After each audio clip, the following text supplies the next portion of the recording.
nsabi we ari busy mu byiwe ariko arahari. Mitsutsu ubona busumwe ntago muzi. Yego nibyo koko baratandukanye ariko se gusa byo aka kanya kurya yatangiye kuvuga ati simuzi habe na gato. Ibi ngibi bigaragaza nk'ubwiyemezi ndetse no kwirata cyane. Ese Mitsutsu tuvuge ko ubwishongozi bwose yakoresheje mu kwitakuma muri video ze byose bibaye imfabusa. Abantu twarebye filime zigiye zitandukanye, ubwo twarebye Spy ndetse n'izindi filime zigiye zitandukanye, bari abantu bakorana bya hafi cyane ndetse ubona ko babirimo cyane mu bintu byo gukorana ko content ishobora kuzazamuka ikagera kure cyane. Niyo mpamvu akenshi na kenshi bakunda kuvuga ati sinema nyarwanda kubera amatiko abamo cyane bishobora kuzatuma itatera imbere ngo ibe yava hamwe ijya handi. Ese koko nawe ni kubibona? umubano wawe na Killman hajemo agatotsi byatewe reka nkubwire kamuhamagare ibyo biranarangira urya mu kiganiro uvuga ngo tuyindyarya ubundi kwibaza hagati yanjye nawe indyarya iyo ariyo. Ese Mitsutsu ntabwo yazicuza cyangwa Killman ubwe ngaze ko yicuza ko yarahombye umukinnyi ukomeye cyane? Abantu benshi batangiye kuvuga ati ibyo byose nibyo byatumye ubu ngubu filime akora zitagikundwa, akaba atangiye ko wenda yazamukira kuri channel ya Nyamba. Gusa byo Killman ni umuntu uri hejuru cyane, ku rwego rwo hejuru cyane, biragoye kugira ngo abe yazima ku rwego nk'urw'abantu bamutekereza. Gusa byo yakoze ikosa rikomeye cyane kuba barakoranye umuntu akamwihakana nubwo habaye amakimbirane. Gusa by'urwango ntago ari urwango rw'abantu bakuze cyane, bakagombye kuba bicara ubwabo bakaba babiganiraho bikomeye cyane. Ibintu byagiye bituma abantu bagenda bagaruka ku bintu byagiye bitambuka hano ngaha. Ubwo Mitsutsu igeze kuba yatuka Killman igihone kabisa kubera icyo uvuze icyo kintu mwana Killman igihone ndetse ikintu Killman yaje kuba yamukubita cyaje kuba cyateza abantu benshi ikibazo bizibaza ati ese ibi bintu birimo kuba byagenda gute? Gusa byo ibyo si byo bintu bigiye kuba twatugarukaho cyane. Tugiye kwigaruka ku magambo Killman yagiye avuga kuva na mbere kugeza n'ubu ngubu. Killman ni umusore twakwita nk'umugabo urimo kuzamuka cyane hano ku mbuga nkoranyambaga, urimo uhemba abantu benshi cyane, ashobora kuba ariwe winjiza akayabo k'amafaranga menshi cyane hano muri sinema nyarwanda. Gusa byo amarani menshi cyane nyuma yuko Irene bakomeje gushwana cyane bapfa ibintu bijyanye n'abakinnyi biwe. Ibise kuko byari bikwiye ko abantu b'abagabo babipfa.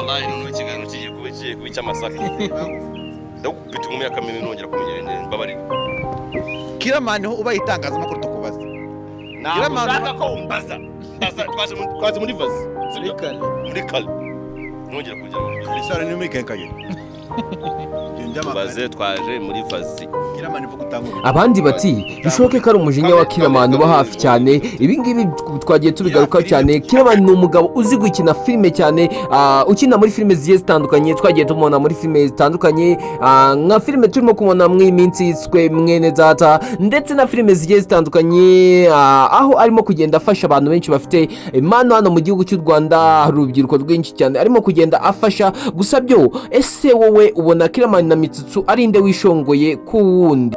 Gusa byo utazi Mitsutsu cyangwa Killman ndagira nkubwire ngo waba urimo gucikwa cyane bitewe no buryo ki n'abanyabukuryo bose ni abantu dufite hano muri sinema nyarwanda bagiye bazamura ibikorwa remezo bigiye bitandukanye. Harimo abantu bagiye bazamura impano z'abana benshi cyane Killman abaye benshi bamwita Daddy, abandi bakamwita sogokuru bitewe n'uburyo ki wowe umufatamo, abandi bakamwita umukomediye ndetse n'umukinnyi wa filime wa kabiri mu Rwanda. Murabizi neza ko uwa mbere watumye ibintu bijyanye na komedi bizamuka cyane tumuzi nka Killman, tumuzi nka Nyagiso. Abantu benshi cyane ne bazamukeho, aho ariko abantu benshi bagomeza kugaruka ati ku mujinya wa Killman bavuga ati umujinya agaragaza muri filime ndetse no mu buzima busanzwe birashoboka ko yaba ari wo mujinya agira. Twabonye uburyo ki bakinanye muri The Spy, abantu mwagiye muri iyo filime byari byishimo gusa hagati ye ndetse na Mitsutsu. Ariko kuri uyu munsi wa none intambara iri hagati yabo bigeze naho umwe yitundi sinzi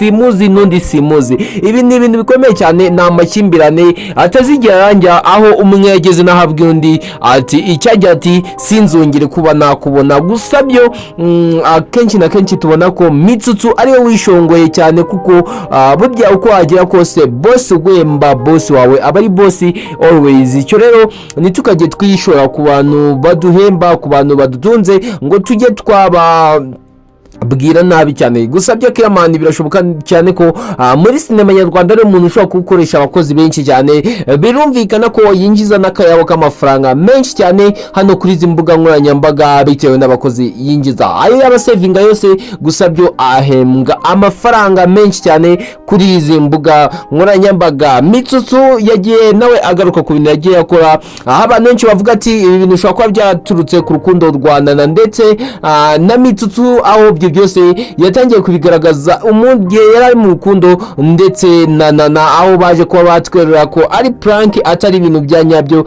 Gusa byo ibiri prank n'ibintu biri real, ntabwo wapfa kuba wananirwa kubitandukanya, ni ibintu biba bigaragara cyane. Gusa byo ntabwo yamugaragaza emotion zingana kuriya, kubera kuba yarimo kuba yamubeshya. It is not lie, is a true story. Rero cyo nakubwira cyo mu buzima bwacu bigenda tambuka umunsi kundi. Niyo nshuti ya Nike, sinzi ko waba utamuzi, ni umusore wavuye kure cyane, wihirinze akava hasi ajya hejuru. Ndetse na Mitsutsu nawe nuko, ni umusore wagiye ufashwa n'abantu bagiye batandukanye, ariko byagutungura bose wumvishe ko ari umwe wabazamuye, uretse ko akenshi na kenshi muva hamwe muri babiri ariko mukagera hejuru muri umwe, bitewe n'uburyo ki murimo kugenda mukorana bya hafi. Ariko ndagira ngo nkubwire ngo uyu mubano wari umubano mwiza cyane, byari bihe byiza. Abantu twagiye tureba sinema nyarwanda ya mbere, ubwo Mitsutsu yakoranaga na Killman ndetse na Inyagiso, byari bihe byiza cyane. Gusa byo Killman ni umuntu ukomeye cyane, uri hejuru kuri level yo hejuru cyane, winjiza amafaranga menshi cyane kuri izi mbuga nkoranyambaga. Biragoye cyo rero kugira ngo abe yakorana n'umusore wacu Mitsutsu uri cheap cyane kuri izi mbuga nkoranyambaga. Ariko icyo nakubwira cyo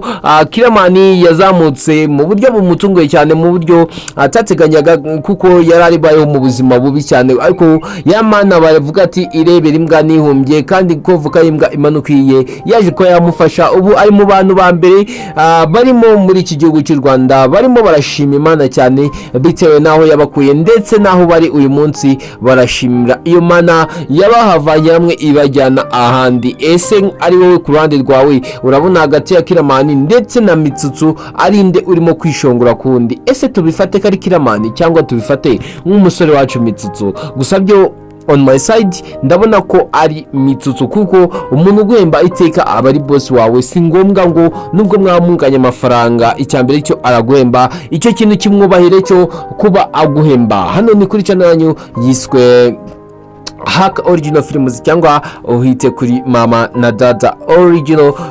Nkubwira ngo ari ubwa mbere wageze, byaza kugura kurongera kubona amakuru arimo kugenda atambuka hano ngaha. Cyo rero ngiye twabanaga yari wa musore wanyu kambabwira ngo ndabakunda cyane Patrick. Iyi ni radio yacu, TV yacu, tujye kuzajya tubanamo tureba ibintu bigiye bigezweho. Gusa byo mugira inama umwe muri aba, ese ni Mitsutsu muragira inama cyangwa tuyigire Killman urimo kuba yishongora cyane kuri Mitsutsu avuga ko atamuzi? Ese ari wowe wakoreye iki Mitsutsu? Ese wamwihakana cyangwa wavuga ko umuzi ariko nta mubano mufitanye wa hafi? Mwibutsa gukanda ku subscribe niba ari ubwa mbere waba ugeze ahangaha. Nkambabwira ngo ndabakunda cyane. Ciao ciao, Imana ikomeze kubarinda, ndabakunda cyane.